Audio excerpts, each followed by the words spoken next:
Ça, c'est la première prise du matin, ça. C'est la première prise du matin. On sera pas bredouille. Voilà.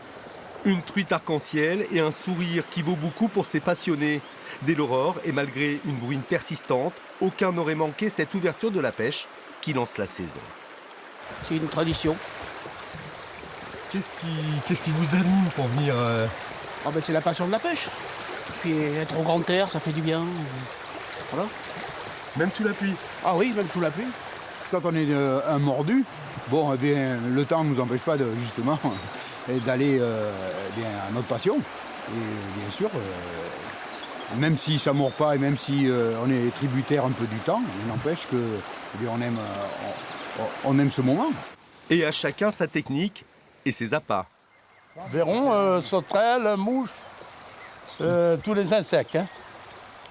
Et qu'est-ce qui marche le mieux? Oh, vous savez, c'est la sauterelle l'été. Hein. La sauterelle, même le verron, on prend des grosses truites. Hein. J'en ai pris une sous Laurence il y a quelques années à 70, une fario.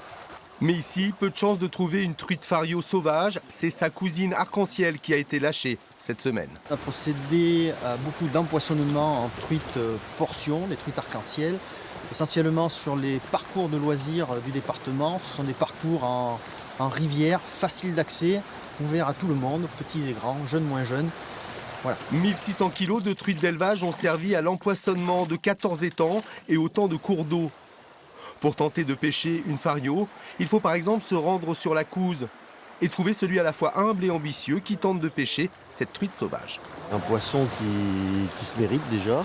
Petite truite sauvage, c'est magnifique quand elle sort de l'eau.